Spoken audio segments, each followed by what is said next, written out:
వనస్థలిపురంలో RS brothers mega shopping mall Akkineni Naga Chaitanya మరియు శోభితా గార్లచే ఘన ప్రారంభం.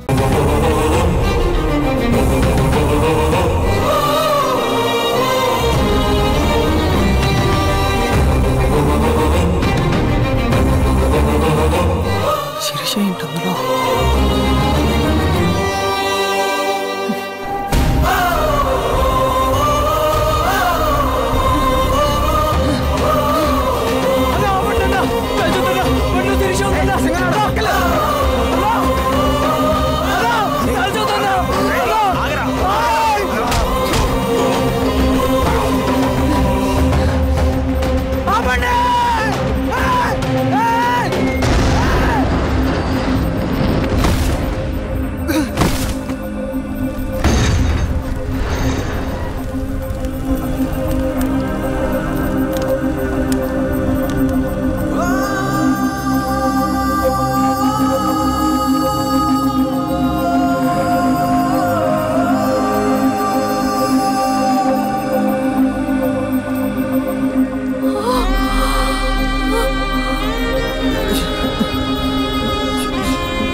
కథలెన్నో విన్నానే నిజమానుకున్నానే కడకేమో నా కలలే కథలాగా మిగిలా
తీసుకో రవి. నాకొద్దు.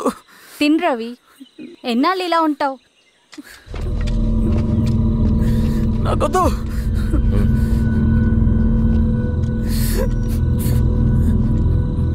అక్కడ పెట్టేసి తిను.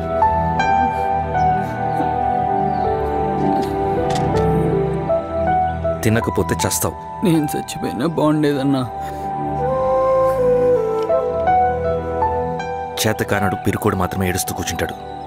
నువ్వు ఏడుస్తూ పిరుకోడని ప్రూవ్ చేయొద్దు. జరిగే యుద్ధాన్ని ఆపేసి అడవి మధ్యలో భౌతికత చెప్పడానికి నేను కృష్ణుడు కాదు, నువ్వు అర్జునుడివి కాదు. మన విప్లవకారులం రవి. మనకి డ్యూటీస్ తప్ప ఎమోషన్స్ ఉండకూడదు. ఈ చేతులు అయ్యా నాకు అన్యాయం జరిగింది అని చెప్పి ఏడ్చే వాళ్ళ కన్నీళ్ళు తుడడానికి, మనకి మనం ఓదార్చుకోవడం కోసం కాదు. ఎన్నిసార్లు గాయపడినా సైనికుడు వెళ్లాల్సింది యుద్ధానికి. సిద్ధంగా ఉండు.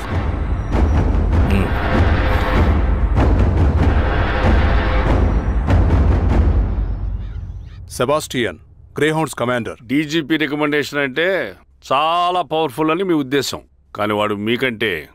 ప్రతిదానికి ఒక స్ట్రాటజీ ఉంటుంది. పావురం కోసం వల వేయాలి, చేపల కోసం గాలం వేయాలి. సింగన కోసం నా దగ్గర ఒక స్ట్రాటజీ ఉంది. విని విని విసిగిపోయాను. రిజల్ట్స్ చూపించి మాట్లాడండి. సార్,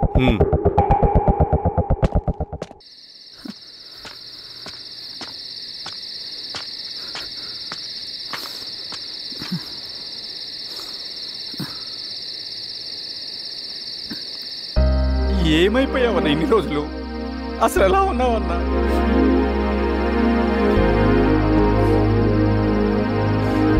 కాఫీ ఇస్తావా? తెస్తాను.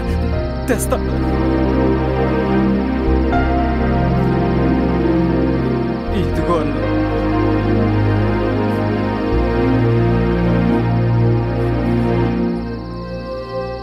అన్నా, శిరీష గారు నీకేమనేది ఇచ్చారన్నా.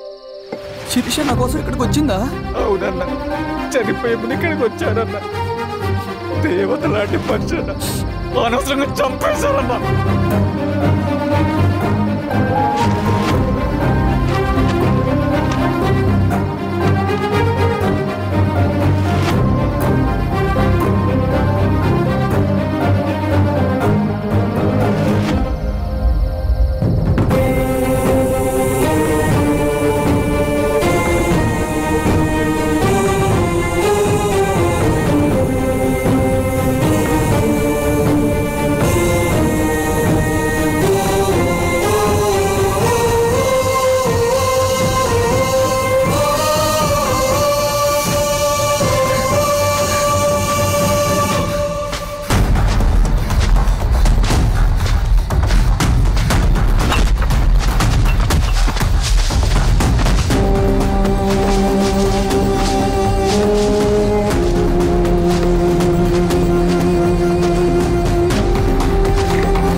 అన్న పేషెంట్ లేచాడు.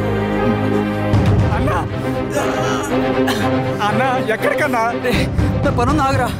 అన్నా రే ఆగు. అన్నా అన్నా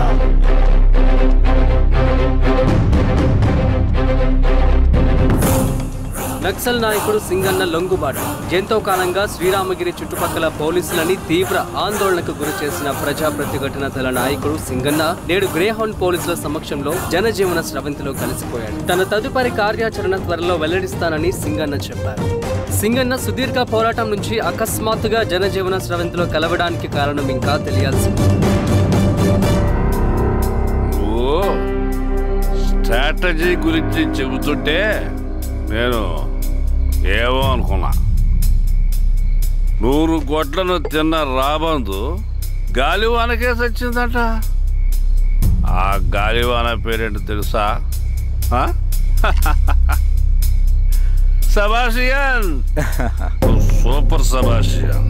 ఒక్క సుక్క మనోళ్ళ రక్తం చెందకుండా నువ్వు అంత పెద్ద నక్సలైట్ని పట్టుకున్నావంటే బా, నీ స్ట్రాటజీ మామూలు కాదబ్బా. నాకు ఇచ్చిన కమిట్మెంట్ మాత్రం మర్చిపోద్దు సార్.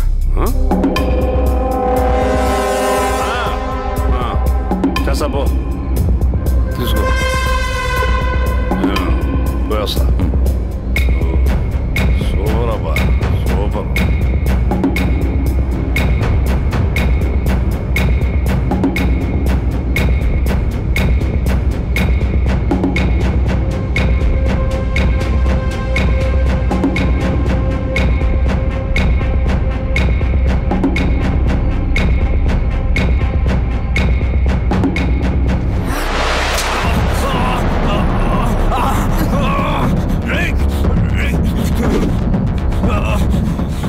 నువ్వు అన్న ఎక్కడ? నువ్వు సింగన్న మనిషివా? అడిగిన దానికి మాత్రం సమాధానం చెప్పు. సింగన్న కోసం చేస్తావా? భవిష్యత్తు గురించి ఇప్పుడే మాట్లాడా? జీవితం మీద ఆశుంటే చెప్పరా? నాకు టైం లేదు. చెప్పను. నీ గొంతులో దిగిన మామూలు కత్తి కాదు, విషం పూసిన కత్తి. 2 నిమిషాల్లో నీ చావా పొందుకొని డిసైడ్ అయిపోతాయి. చెప్పు. చెప్తాను. శ్రీనివాస లాడ్జిలో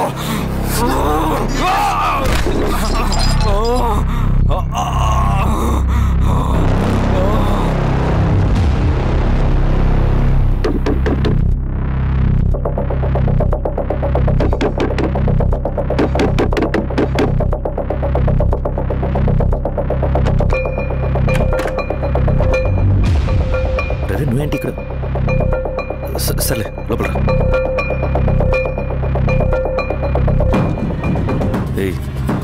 ఏంట్రా ఇది?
రవి, ఏమైందిరా? వచ్చి కట్లిప్పు. ఏమైందిరా నీకు? కట్లిప్పు. రే, ఆ పోలీసుకు లొంగిపోవటం, ప్రెస్ మీట్లు మాట్లాడటం అంతా నిజం అనుకుంటున్నావా? రే, అవంతా ఒక స్ట్రాటజీరా. యుద్ధంలో శత్రుబలు పెరిగినప్పుడు మనం మొండిగా ఎదురెళ్ళకూడదు. లొంగిపోయినట్టు నటించాలి. అది నిజంగా లొంగిపోవడం కాదురా, శత్రువుని ఏమార్చడం. నేను అదేరా చేశాను. అది నిజం అనుకోకు. ముందు కట్లిపు రవి. విప్లవంలో నష్టం అన్ని వైపు నుంచి వస్తుంది. నువ్వు నేను ఇంకా మిగిలి ఉన్నాం కదా, ఇంకొక దళాన్ని నిర్మిద్దాం. విప్లవాన్ని కొనసాగిద్దాం. ముందు కట్లిపురా. ఏంట్రా నువ్వు మాట్లాడిన ప్రతిసారి నాకు చప్పట్లు కొట్టాలనిపిస్తుంది అన్న. నువ్వు చెప్పేది నమ్మాలనిపిస్తుంది. ఇప్పుడు కూడా నమ్మేవాడిని, కానీ ఇది ఆపుతుంది. మతం మత్తు మందు లాంటిది అన్నాడు కార్ల్ మార్క్స్. కానీ అంతకన్నా పెద్ద మత్తు మందు కమ్యూనిజం. ఆ కమ్యూనిజం మత్తులో నుండి నిన్ను బయటకు తీసుకురావడానికి బలమైన సాక్ష్యం కావాలని నాకు అర్థమైంది. ఎలక్షన్ నుంచి విత్డ్రా అయ్యాక నేను నా ఫ్రెండ్ స్వప్న వాళ్ళ ఇంటికి వెళ్ళాను. రే, అర్జెంట్గా 25 లక్షలు కావాలరా. Thank you.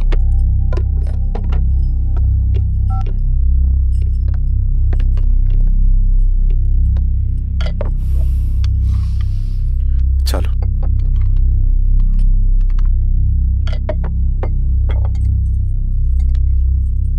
చాలు చలో అని చెప్పాను కదా, అర్థం కాదే. ఏవండి ఏవండి, ఏమైంది స్వప్న? నేను గమనిస్తూనే ఉన్నాను, మీరు ప్రశాంతంగా లేరు. శిరీష, ఆయన బిజినెస్ చాలా ఇబ్బందిగా మారింది. బయట అప్పు తెచ్చి మరీ ఇన్వెస్ట్ చేశారు. వర్క్స్ అన్ని సగంలో ఆగిపోయాయి. కాంట్రాక్టర్స్ కి బాగానే మిగులుతాయి కదా. ఆయన ఏదీ క్లియర్గా చెప్పరు. నేను మాట్లాడినా డబ్బులైతే నేను హెల్ప్ చేస్తాను.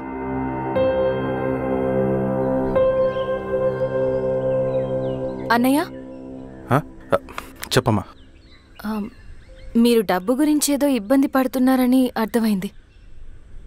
అవునమ్మా, ఈ ఏజెన్సీ కాంట్రాక్టర్ బతికే ఇంత ఏది సాఫీగా ఉండదు. అన్ని వైపుల నుంచి అడ్డంకులే. ప్రజల ప్రయోజనం కోసం బిల్డింగ్లు, బ్రిడ్జ్లు కట్టాలి. అడ్డమైన వాళ్ళకి లంచం ఇచ్చుకోవాలి. ఇప్పుడు ఈ నక్సల్స్ ఒకళ్ళు తయారయ్యారు. నా బ్రతుక్కి పని పూర్తయ్యేదాకా ఫండ్స్ లిస్ట్ చేయరు. వీళ్ళేమో పని చేయనివ్వరు. ఏం చేయాలో అర్థం కావట్లేదు. నక్సల్సా? నక్సల్స్కి ఏంటి సంబంధం? అదే కదా సమస్య. బయట ప్రజల కోసం మేము ఉన్నామంటారు, లోపల ఎక్స్ట్రాక్షన్కి అలవాటు పడ్డారు. ఎవరు కరెక్ట్గా లేరమ్మా. ఎక్కడి వాళ్ళన్నయ్య? పినపాకం మండలం నక్సల్స్ 25 లక్షలు అడిగారు.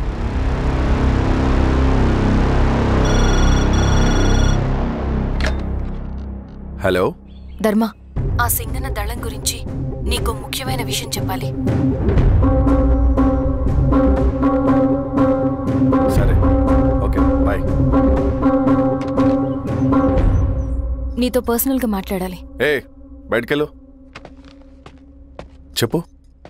అన్నయ్య చనిపోయిన తర్వాత ఎలక్షన్స్ లో పోటీ చేసిన నన్ను సింగన్న దళం కిడ్నాప్ చేశారు. కానీ అక్కడ ఒక వ్యక్తిని చూశాను. ఆ వ్యక్తినే అన్నయ్య చనిపోయే ముందు తన దగ్గర డబ్బులు తీసుకోవడం గమనించాను. ఆ క్షణమే సింగన్న దళంపై నాకు అనుమానం వచ్చింది. I'll take care.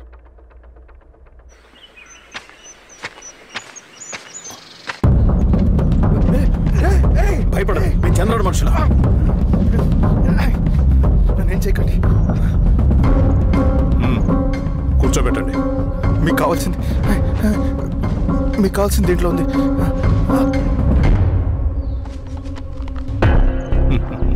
కాంట్రాక్టర్ డబ్బులు కదా, కొత్తగా ఉన్నాయి.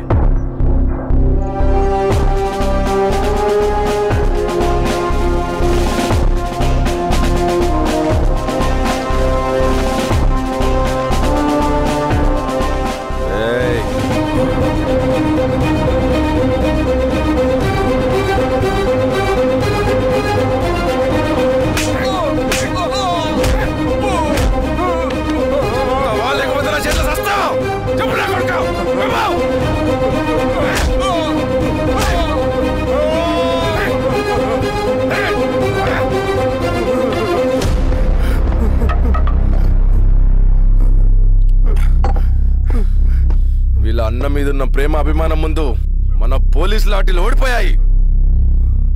చంద్రన్ ఎన్కౌంటర్ ఎలాగూ పోతాడు. కానీ విచిత్రం ఏంటంటే వాడి భార్య నర్సమ్మ, కూతురు మమత, కొడుకు నరేష్ మరో ఎన్కౌంటర్లో పోవడం చాలా బ్యాడ్ న్యూస్. చెప్పు శిరీష, ఏం చేయమంటావు? నువ్వు ఒక డెసిషన్ తీసుకున్న తర్వాత ఎవరి మాట వినవు కదా. ఏ దాస్ సార్ రేపు మార్నింగ్ న్యూస్ పేపర్ వద్దని చెప్పు. సరే సార్. తెలిసిన విషయం మళ్ళీ మళ్ళీ చదవాలంటే చాలా బోరింగ్. నేను చెప్తాను సార్, జరిగింది మొత్తం నేను చెప్తాను సార్. సింగన్న దగ్గర నేను 20 సంవత్సరాల నుంచి పనిచేస్తున్నారు సార్. పేదవాళ్ళ కోసం అన్న చేస్తున్న ఉద్యమంలో మేమందరం చాలా కష్టపడి పనిచేసేవాళ్ళం. కానీ ఒకరోజు నేను చెప్పిందంతా చెప్పి ఈశ్వర్ రెడ్డి దగ్గర 10 లక్షలు తీసుకురండి. దేనికన్నా ఇదంతా? దేనికేంటి? మొన్న ఆ కాంట్రాక్టర్ దగ్గర నుంచి, నిన్న బిల్డర్ దగ్గర నుంచి, ఈరోజు ఈశ్వర్ రెడ్డి దగ్గర నుంచి.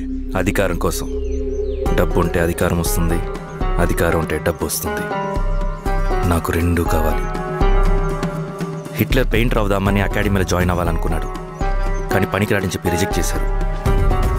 హిట్లర్ ఏం చేశాడు? నాజీ పార్టీ పెట్టి జూస్కి అగేన్స్ట్గా అందరినీ కూడగట్టి ప్రపంచాన్ని ఉనికిచ్చాడు. మొహమ్మద్ అలీ జిన్నా నేషనల్ కాంగ్రెస్ పార్టీలో ఎదగాలనుకున్నాడు, ఎప్పుడూ పట్టించుకోలేదు. ముస్లిం లీగ్ పార్టీ పెట్టి ఇండియాని రెండుగా చీల్చేశాడు. పాకిస్తాన్కి ప్రధానమంత్రి అయ్యాడు. ప్రపంచంలో ఎక్కడైనా సరే 2 కులాలు, 2 మతాలు, 2 ప్రాంతాల మధ్య చిచ్చు పెడితే చాలు, అధికారం వెతుకుంటూ మన కాళ్ళ దగ్గరకు వస్తుంది. జమ్మూ అండ్ కాశ్మీర్ నుంచి మహారాష్ట్ర, గుజరాత్ ఎక్కడైనా సరే, ఎవరైనా సరే ఇదే గేమ్. నేను అంతే. ఒక మామూలు కార్యకర్తగా దళంలో చేరాను నేను. కానీ ఈరోజు న్యూస్ పేపర్లైనా సరే, జనాల్లో అయినా సరే, ఎక్కడైనా సరే ఒకే పేరు, Singanna, Singanna, Singanna. And I love that. Naxals కొంటే ఈ అడవినే శాసిస్తాం, రాజకీయాల్లోకి వస్తే రాష్ట్రాన్ని శాసిస్తాం. చంద్ర, మన చదువులకి, మన తెలివితేటలకి ఈ అడవిలోనే మగ్గిపోవాలా? నువ్వే ఆలోచించుకో. ఆ మాటలు విన్న నేను ఆలోచనలో పడ్డాను. తన స్వార్థం కోసం ఉద్యమమును పెడదారి పట్టిస్తున్నాడని అప్పుడే అర్థమైంది. కానీ నాకు వేరే దారి లేదు. సింగన్న ఆదేశం ప్రకారం మేము వెంటనే వెళ్ళి ఈశ్వర్ రెడ్డిని కలిశాం. సింగన్న పార్టీ ఫండ్ కోసం 10 లక్షలు ఇమ్మన్నారు. ఆ డబ్బులు ఇస్తే రైతు కూలీ సమస్య ఉండదని చెప్పమన్నారు. అంత డబ్బా నేనెందుకు ఇవ్వాలి? నువ్వు గెలుస్తావనే భ్రమలో ఉన్నావు. ప్రజలంతా అమాయకులు కాదు రెడ్డి. ఈ ఊళ్ళో ఏం జరుగుతుందో నువ్వు మాకు చెప్పక్కర్లేదు. మీకు పార్టీ ఫండ్ ఇస్తే మాత్రం నేను గెలుస్తానని గ్యారంటీ ఏంటి? తప్పకుండా గెలుస్తావు. ఆలోచించుకో, తెలివైన వాడివి.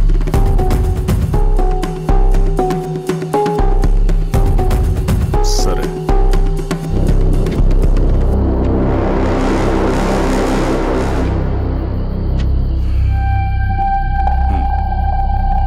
కానీ నాదో కండిషన్. నేను సింగన్ని పర్సనల్గా కలవాలి. చూస్తా, కానీ ఒక విషయం, ఈ మ్యాటర్ బయటికి రాకూడదు. జాగ్రత్త. సింగన్న స్ట్రాటజీ ప్రకారం మాకు ఈశ్వర్ రెడ్డి దగ్గర నుంచి డబ్బులు వచ్చాయి. అప్పుడు నరసింహుల్ని పిలిపించి, నువ్వు ఎలక్షన్ నుంచి విత్డ్రా అవ్వాలి నరసింహులు. విత్డ్రానా? 30 సంవత్సరాల తర్వాత వచ్చిన అవకాశం అన్నా ఇది. గెలిచే ఎన్నికల్లోంచి తప్పుకోమంటారేంటి? ఎందుకన్నా? నిన్ను ఈ ఎలక్షన్లో నిలబెట్టింది కమిటీయే, విత్డ్రా చేయమనేది కమిటీయే. సెంట్రల్ కమిటీ ఏం డిసైడ్ చేసినా అది మనం ఫాలో అవ్వాలి. మనకి వేరే ఆప్షన్ లేదు.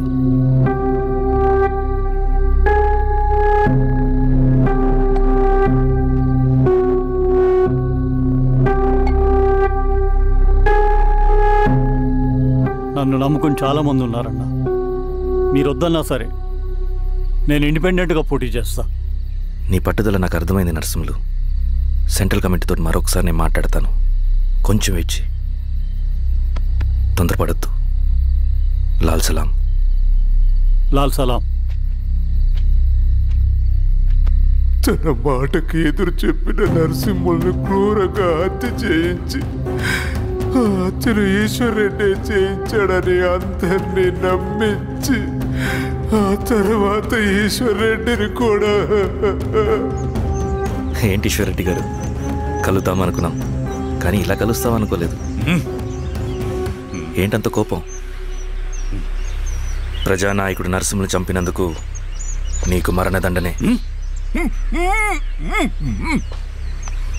ఇంతకి నన్ను ఎందుకు కలుద్దామనుకున్నావు? నరసింహ చావుకి నాకు ఏ సంబంధం లేదు.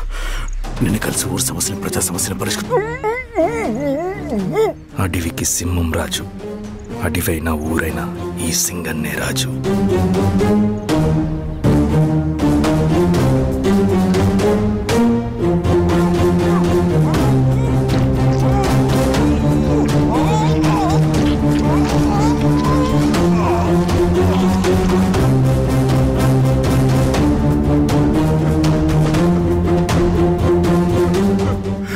తప్పు చేశావు సార్,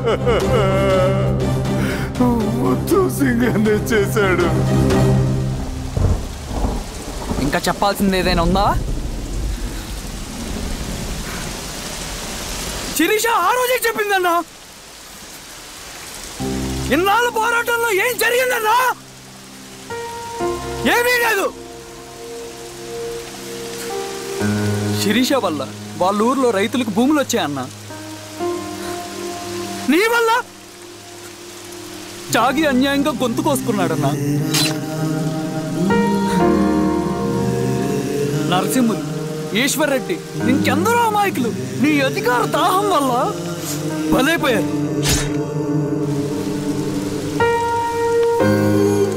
వీరస్వామి, పల్లెనప్పన్, ఇంకెంతో మంది పోలీసులు నీ కుట్రలో కాలిపోయారన్నా. ఏంటన్నా, నీ వెనుకున్న పాపానికి మన దళ సభ్యులు ఎంతో మంది అమాయకులు చచ్చిపోయారు.